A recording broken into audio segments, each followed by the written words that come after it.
तो हमने last lecture में देखा था कि न्यूटन रिंग किससे फॉर्म हो रही थी, रिफ्लेक्टेड रेज की वजह से। अब हम देख रहे हैं कि ट्रांसमिटेड रेज की वजह से जब फॉर्म होती है तो हमें कब कंडीशन ऑफ मैक्सिमा मिलेगा, कब मिनिमा की कंडीशन मिलेगा और क्या क्या होगा। ठीक है,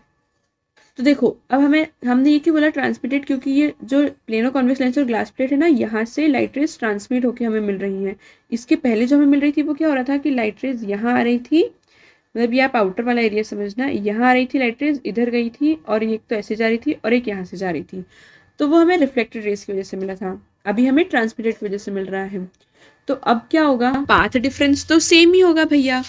कि हमारा पाथ डिफरेंस नॉर्मल इंसिडेंस पर म्यू 0 हो जाएगा, है ना। और एयर है तो म्यू 1 हो जाएगा, और म्यू 0 तो कॉस थीटा जो क्या हो जाएगा 1 हो जाएगा। तो जो पाथ डिफरेंस है वो तो क्या हो जाएगा 2t हो जाएगा। लेकिन जब मैक्सिमा होगा तो मैक्सिमा के लिए क्या होना चाहिए एन लैम्डा, तो हम जब इक्वेट कर देंगे तो हमें कंडीशन मिल जाएगी मैक्सिमा की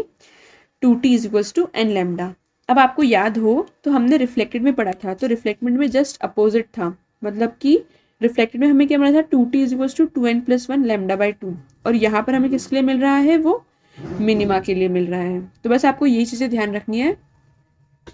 कि YDAC में क्या होता है कि YDAC में जो हमें मिलती है जो कंडीशन, ठीक है, मतलब जहाँ पर n होता है वो किसके लिए मिलती है, ब्राइट के लिए, तो वो सेम किसके लिए मिलेगी न्यूटन्स रिंग में ट्रांसमिटेड रेज के लिए, और अपोजिट किसके लिए मिलेगी रिफ्लेक्टेड रेज के लिए। ओके, तो हम नेक्स्ट देखते हैं। अब जैसे हमने वहां पर डायमीटर पढ़ी थी तो इसी तरीके से हम यहाँ पर भी देखेंगे, क्योंकि देखो चाहे कोई सी भी रेज से मिले, रिफ्लेक्टेड रेज की वजह से मिले या फिर ट्रांसमिटेड रेज की वजह से मिलेगी तो हमें सर्कुलर रिंग्स, है ना। तो उसकी जो, अब देखो सर्कल है तो ऑब्वियसली उसकी डायमीटर तो होगी, है ना, तो उसकी डायमीटर होगी तो क्या होगा कि हमें यहाँ पर अब क्या मिल रहा है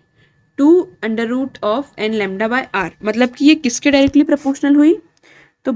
जो उसके लिए डायरेक्टली प्रोपोर्शनल है √n के, राइटिंग आप थोड़ी देख लेना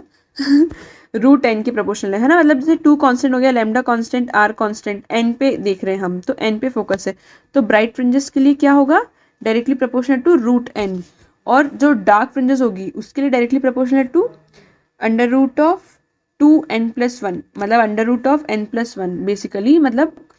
√n+1, क्योंकि n के फैक्टर देख रहे हैं हम, बाकी तो कांस्टेंट टर्म है, तो ब्राइट के लिए डायरेक्टली प्रोपोर्शनल n के √n, ओके, और डार्क फ्रिंजेस के लिए डायरेक्टली प्रोपोर्शनल टू √n+1। अब बस यही याद रखना है आपको कि रिफ्लेक्टेड और ट्रांसमिटेड में क्या है कि रिफ्लेक्टेड में YDAC का अपोजिट है, और या फिर आप ऐसे याद कर सकते हो कि YDAC नहीं याद रखना तो आप बेसिकली रिफ्लेक्टेड रेज का याद कर लो, और फिर ट्रांसमिटेड रेज में सारी चीज़ें एक्सचेंज कर दो, मतलब डार्क की ब्राइट, ब्राइट की डार्क, क्योंकि देखो हमने देखा कि जो पोजीशन है वो भी चेंजेस हो गई और जो डायमीटर है वो भी चेंज हो गई। ओके, तो हम देखेंगे एप्लीकेशन कि न्यूटन रिंग एक्सपेरिमेंट की एप्लीकेशन क्या है।